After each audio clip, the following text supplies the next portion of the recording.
سلام، به این برنامه خوش اومدید. تا حالا شده آخر ماه به حساب بانکیتون یه نگاهی بندازید و با خودتون بگید این همه پول دقیقاً کجا رفت؟ اگه این حس براتون آشناست، جای درستی اومدید. امروز قراره با هم یاد بگیریم که چطور میتونیم فرمان زندگی مالیمون رو واقعاً به دست بگیریم و از خریداری هیجانی و لحظه‌ای به سمت خرج کردن و هوشمندانه و هدفمند حرکت کنیم. آماده اید؟ پس بزن بریم. خب بریم سراغ اون سوال اصلی، سوالی که شاید یکم ترسناک باشه. پول ما واقعاً کجا میره؟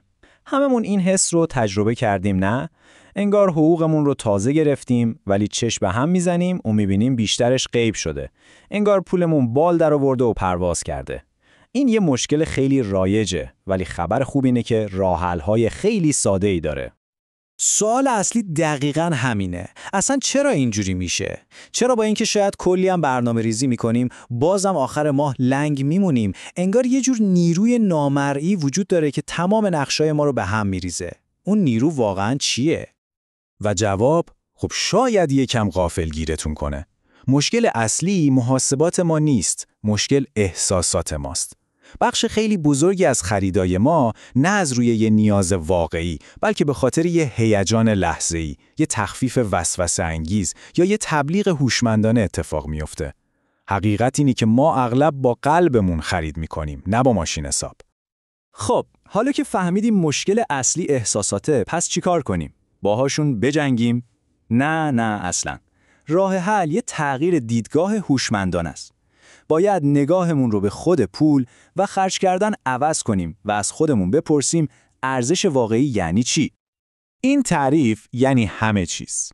خرج هوشمندانه اصلا به معنی ریاضت کشیدن یا محروم کردن خودمون نیست، اتفاقا کاملا برعکسه.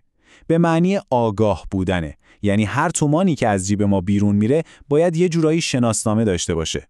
باید بدونیم در ازای اون دقیقاً چه ارزشی قراره وارد زندگیمون بشه.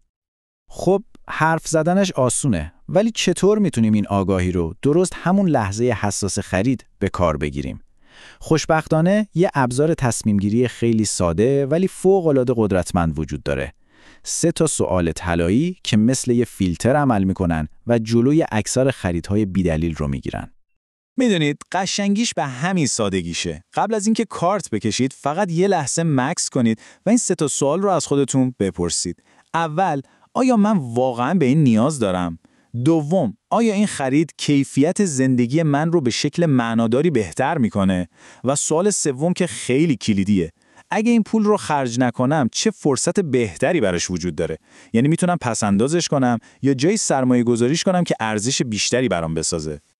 ولی خب حواستون باشه، حتی با دونستن این 3 سوال یه سری تله‌های مالی رایج هم هست که میتونه ما رو غافلگیر کنه. بیایید با این تله‌ها آشنا بشیم، چون میدونید که میگن شناختن دشمن نصف راه پیروزیه.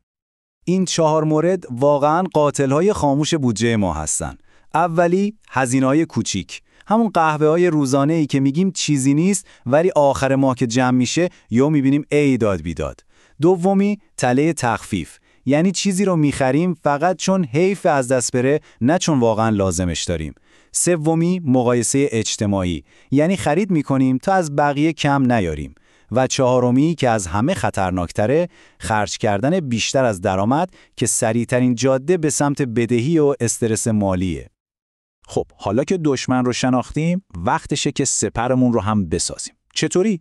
با ساختن چند تا عادت هوشمندانه. تو این بخش 3 تمرین عملی و خیلی مؤثر رو با هم مرور میکنیم که مثل یه سپر دفاعی قوی در برابر این اشتباهات عمل میکنن. عادت اول و شاید مهمترینشون قانون مکس 30 ثانیه‌ایه. قبل از هر خرید ناگهانی و هیجانی فقط 30 ثانیه صبر کنید. همین. توی این 30 ثانیه اون 3 سوال طلایی رو سریع تو ذهنتون مرور کنید.